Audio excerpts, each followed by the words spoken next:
लाहक आ जा रही थी। घना कोहरा गांव की पुरानी शापित हवेली को निगल रहा था। वो हवेली जो पिछले 30 सालों से वीरान पड़ी थी, लेकिन लोगों का कहना था कि वो कभी खाली नहीं रहती। गांव के लोग उस रास्ते से भी नहीं गुजरते थे। कहते हैं हर अमावस्या को हवेली से किसी के चीखने की आवाज आती है और कभी कभी कोई नाम लेकर पुकारता है। रीमा, शहर की एक साहसी पत्रकार, इन कहानियों की सच्चाई उजागर करना चाहती थी। उसे लोक कथाओं पर नहीं, सबूतों पर भरोसा था। कैमरा, टॉर्च और रिकॉर्डर लेकर वो अकेले उस हवेली की ओर बढ़ी। लोहे का पुराना गेट जंग लगा हुआ था। उसने जैसे ही धक्का दिया, कर कर कर की आवाज गूंजी, जैसे कोई नींद से जाग उठा हो। हवा में एक सड़ी हुई गंध थी, जैसे किसी ने बहुत पुराने मांस या किसी शव को कहीं छिपा कर रखा हो। हवेली के अंदर कदम रखते ही उसे लगा कि फर्श उसके नीचे हल्का कांप रहा है। दीवारों पर उखड़ा प्लस्तर, मकड़ी के जाले, टूटी कुर्सियां और हर कोने में जैसे कोई देख रहा हो। रीमा ने कैमरा ऑन किया और कहा, शापित हवेली। गांव के लोगों के मुताबिक यहाँ आत्माएं भटकती हैं। मैं यहाँ अकेली हूँ।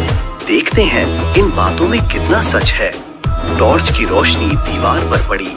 वहाँ एक पुरानी तस्वीर टेढ़ी लटकी थी। उसने धूल पोंछी तो 5 लोग दिखाई दिए। 4 मुस्कुराते चेहरे और एक चेहरा धुंधला, जैसे किसी ने जानबूझकर उसे मिटाया हो। वो फुसफुसाई, अजीब है, 5वां चेहरा साफ क्यों नहीं? इतना कहते ही टॉर्च झिलमिलाई और दरवाजा अपने आप धड़ाम से बंद हो गया। उसकी सांसें तेज हो गईं।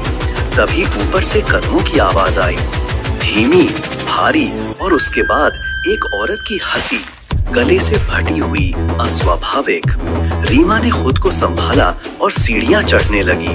हर कदम के साथ लकड़ी चरमराती और हवा ठंडी होती जाती।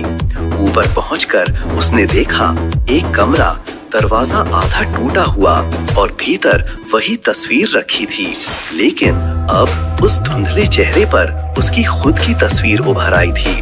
उसके हाथ कांपने लगे। तभी पीछे से एक फुसफुसाहट आई, तू भी आएगी हमारे साथ। वो मुड़ी, दरवाजे पर एक बूढ़ी औरत खड़ी थी, बिना आंखों के। आंखों की जगह सिर्फ 2 काले गड्ढे थे, जिनसे काला खून बह रहा था। रीमा चीख पड़ी। उसने भागने की कोशिश की, लेकिन हवेली जैसे जिंदा थी। दरवाजे खुद बंद हो गए, खिड़कियां अपने आप जड़ हो गईं। हवा भारी हो गई, सांस लेना मुश्किल। तभी रिकॉर्डर अपने आप चालू हुआ। उसमें रीमा की ही आवाज गूंज रही थी, अगर यहाँ कोई आत्मा है तो कुछ निशान दो। और जैसे किसी ने उसकी बात मान ली हो, दीवारों से खून रिसने लगा। खून से बने शब्द धीरे धीरे उभरने लगे। हर अमावस्या पर एक नया चेहरा तस्वीर में जुड़ता है। रीमा पीछे हटते हुए गिर पड़ी। कैमरे की फ्लैश अपने आप चमक उठी, बार बार बिना बटन दबाए। हर फ्लैश के साथ दीवार पर चेहरे बदलते नजर आए। पहले 5, फिर 6, फिर 7, हर बार मुस्कुराते हुए। अचानक बूढ़ी औरत झुककर उसके पास आई। अब तेरी बारी है। रीमा की टॉर्च बुझ गई और अंधेरे में बस उसकी चीख सुनाई दी, बहुत लंबी, बहुत दूर जाती हुई। अगली सुबह जब गांव वाले वहां से गुजरे तो हवेली का गेट खुला था। अंदर सब कुछ शांत था। दीवारों पर खून का कोई निशान नहीं था, पर फर्श पर रीमा का कैमरा पड़ा था। उसका रिकॉर्डर अब भी चल रहा था। उसमें बस एक आखिरी आवाज थी, ये मेरी आखिरी रिपोर्ट है, कोई मत आना यहाँ। गांव वाले कांप उठे। उन्होंने हवेली के हॉल में टंगी वही पुरानी तस्वीर देखी। अब उसमें 6 नहीं 7 चेहरे थे।